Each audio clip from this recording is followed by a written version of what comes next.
Merci beaucoup pour cet honneur qui m'a été fait aujourd'hui. Je m'appelle Dianoun Diatta. Je suis doctorant en sciences de l'éducation, mais principalement volontaire de la francophonie, volontaire, n'est-ce pas, de la francophonie, dans le cadre du projet de mobilité des enseignants francophones au Rwanda. C'est un grand plaisir pour moi de pouvoir vous parler de cette inspiration. Il est très simple à comprendre. Tout le monde aspire un jour à découvrir le Rwanda, c'est clair, compte tenu de son histoire, de son passé, de son peuple et des circonstances d'émergence. Et je pense que c'est un atout pour moi, à travers le projet de mobilité de la francophonie, des enseignants francophones au Rwanda, de pouvoir découvrir ce pays immense, ce pays qui a connu en 1994 un bouleversement historique de son existence, aujourd'hui est devenu une vitrine à travers le monde, en particulier en Afrique.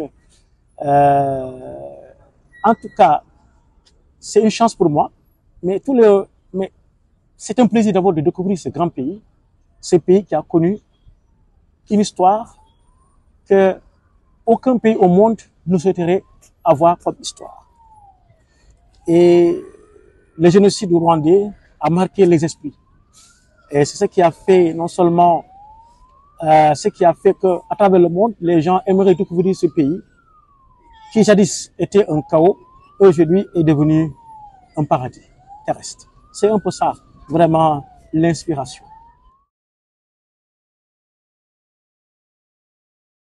Pour la seconde question, c'est de dire que cette histoire est née d'une inspiration.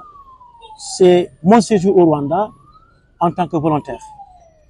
Et le mot phare Rwanda, c'est pour mettre en exergue, vulgariser ce noble projet initié par Louise Mushikiwabo lorsqu'elle a pris les rênes de la francophonie, à savoir le projet de mobilité francophone au Rwanda.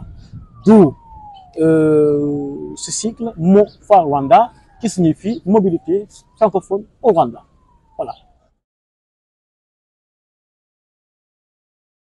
Le Rwanda, comme je l'ai dit tantôt, c'est une histoire particulière de l'Afrique. Secondo, on a vu qu'ils ont un leader charismatique, à savoir Paul Kagame, son Excellence Paul Kagame, qui a eu à faire renaître le Rwanda de ses cendres. Il faut dire que le Rwanda était un tombeau, aujourd'hui est devenu aujourd'hui un paradis que chacun de nous voudrait découvrir pour apprendre de l'histoire de l'humanité. À travers le personnage de Paul Kagame, que j'ai dédié un poème, Kamega P, pour montrer son dévouement et sa contribution à l'émergence d'une nation qui était qui était déjà dans le chaos.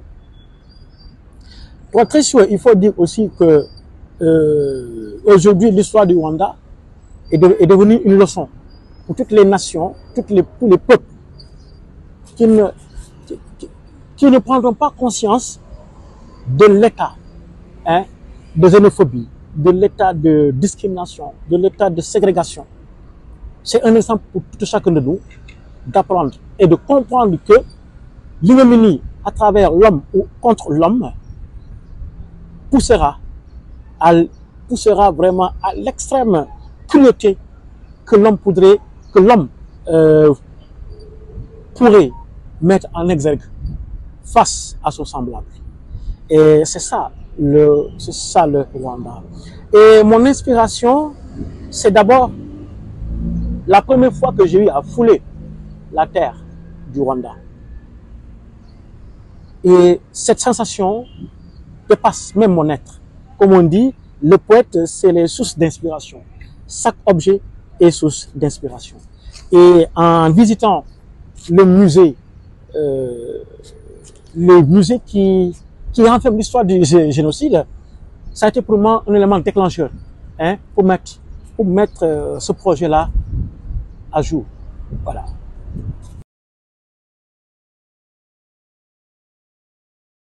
Cette question est vraiment fascinante.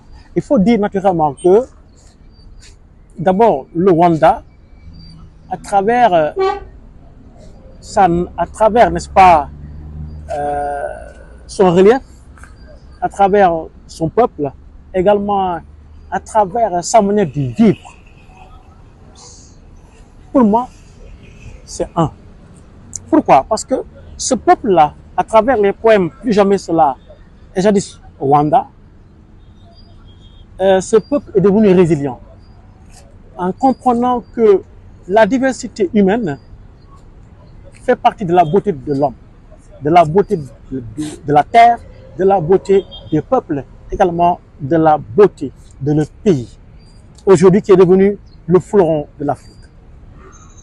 Il faut dire que les deux poèmes, jadis et Plus jamais cela, mettent en exergue réellement cette question, hein, que tu m'as posée. Pour comprendre cette résilience rwandaise, il faut y être pour comprendre cela. C'est un peuple qui a compris, c'est un peuple qui a dépassé, c'est un peuple qui a outrepassé son clivage pour aller vers l'essentiel, c'est-à-dire l'humanité, l'homme en tant que tel. Donc, cette compréhension de la valeur de l'homme a fait qu'aujourd'hui, le Rwanda est devenu un melting pot culturel, humanitaire, voire intellectuel. Aujourd'hui, chaque intellectuel, chaque organisme international vraiment voudrait vraiment apporter sa contribution à l'émergence de ce beau pays qui est devenu aujourd'hui un pays de modèle de démocratie et un modèle de gouvernance. Voilà.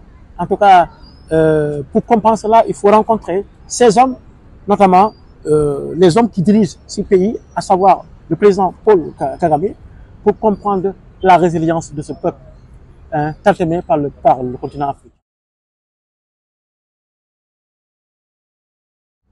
Mon dernier mot, c'est que la francophonie ne s'arrête pas en si bon chemin. J'aimerais que d'autres projets culturels, éducatifs, surtout de l'enseignement du français, soient multipliés à travers le monde.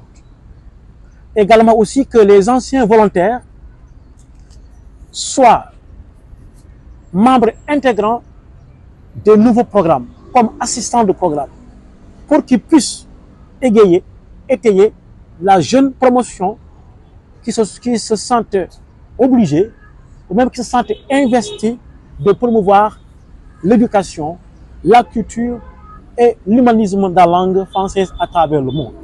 C'est un cri de cœur. On ne doit pas jeter l'eau avec le bain, jeter l'eau avec le bain.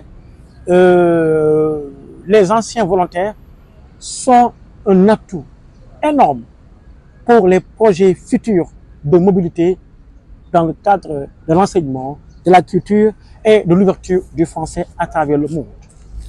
Bref, je demande à ce que les fonds dédiés à la culture soient mis à la production intellectuelle, voire littéraire et culturelle pour les gens qui en ont besoin. Et que ça ne soit pas trop administratif. Ok? Voilà, que la preuve soit là et que les gens puissent être dépositaires de ces fonds pour que la langue française puisse éclore et atteindre le sommet auquel les pères fondateurs se sont assujettis, ou se sont vraiment mis pour que cette langue ne soit pas aujourd'hui une langue qui sera vue comme une langue de seconde zone ou bien de second rôle à travers le monde culturel et scientifique. Merci.